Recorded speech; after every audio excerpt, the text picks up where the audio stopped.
سلام بچه، چطورید؟ امروز اومدم اولین ویدیو چنلمون و اولین پارت سری هاردکورمون. بچه من قبلا یه چند قسمت ریکورد کردم ولی ریکوردها لگ داشت و مجبور شدم که پاکشون کنم، پس واقعا ببخشید و خب مجبوریم که چند قسمت جلوتر شروع کنیم. من تو پارتای قبلی یه ویلیجر بریدر ساختم و یه فارم آیرن که دوتاشم خداشو خوب کار میکنه. الان میرم اون دوتا رو بهتون نشون میدم و بریم سراغ کاری که میخواستیم بکنیم توی پارت.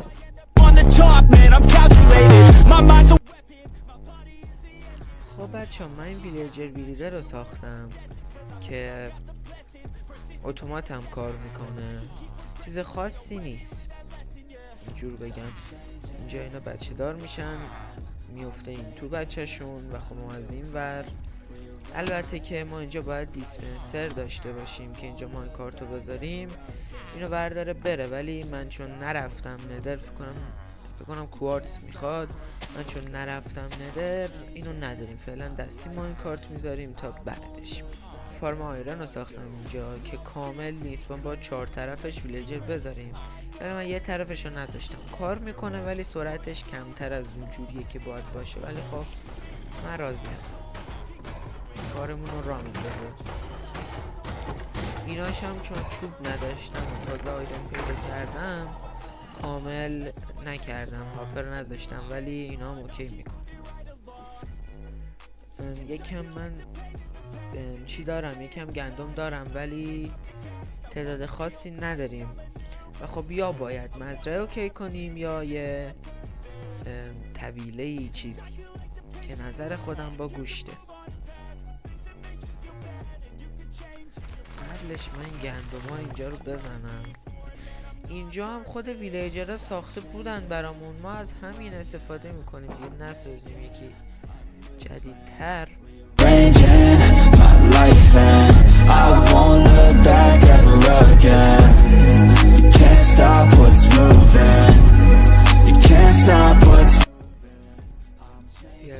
بیا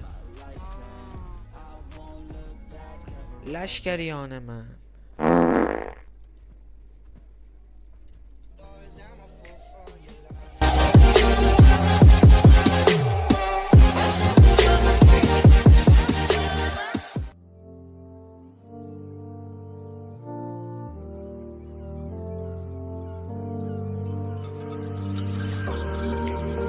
خب بچه من بعد یه ساعت این گاوا رو آوردم این تو، حالا دهنم هم سرویس شد ولی خب آوردمشون. کار بعدیمون ما باید یکم مزرعه‌مون رو بزرگتر کنیم که غذا زیاد نیاز داریم.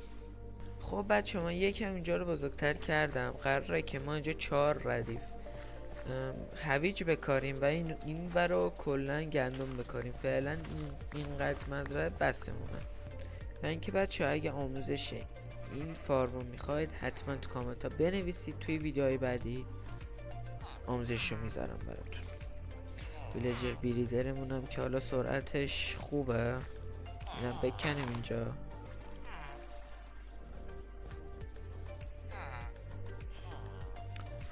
و اینکه به نظرم سقف اینجا هم بزنیم، احساس میکنم میمیرن اینا.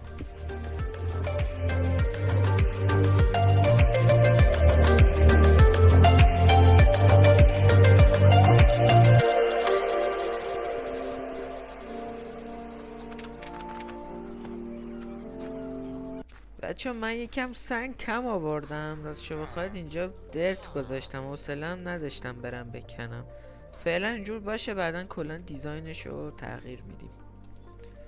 بچه من یکم اینجا چوب میزنم که بعدش اگه شد بریم یه خونه بسازیم برای خودمون. خب بچه من تقریبا یه استک چوب زدم، حالا بریم یه چند تا چیز خونمون رو بسازیم، بعدا دوباره اگه لازم شد میایم چوب میکنیم.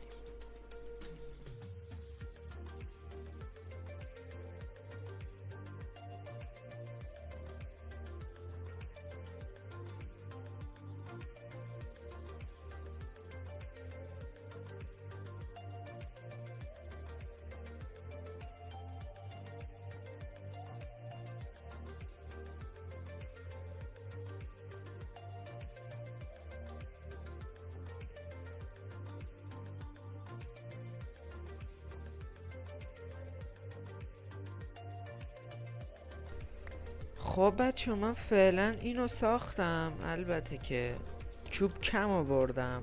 بریم بخوابیم، من دوباره برم چوب بکنم برگردم برای ادامه خونه. خب بچه الان تقریبا نیم ساعت گذشته و من اینقدر چوب جمع کردم که بریم اگه شد خونه رو با هم تکمیلش کنیم. برو بریم.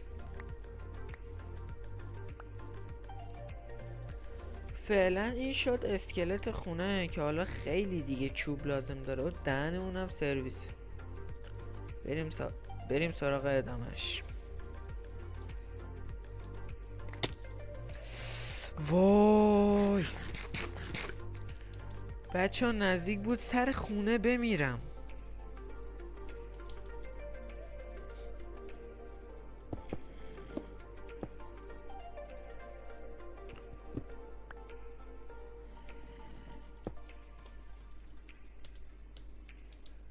نگاه خونه چقدر بزرگه، چقدر متریال میخواد برای ساختش، ولی قشنگ میشه، ولی خیلی خونه قشنگ میشه اگه کامل بشه.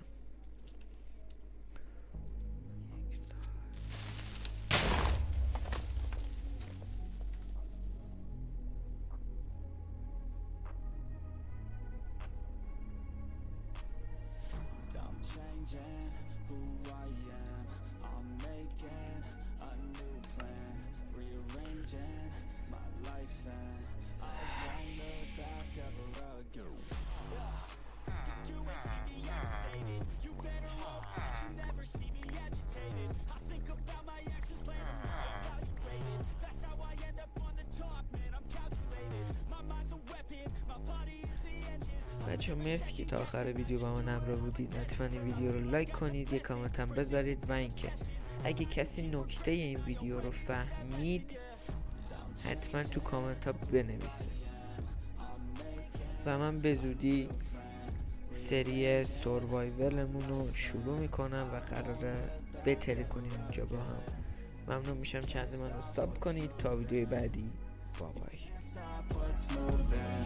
I'm changing my life and I won't look back ever again. No fear, see clear, you deserve to be great. I know it feels like things get in your way. Push through those walls and the others will fall. Sit up, stand tall, you can get through it all. I need some energy, anxiety's no friend to me. I have a short memory, I don't really remember things. That's how I move on, that's how I stay strong. A new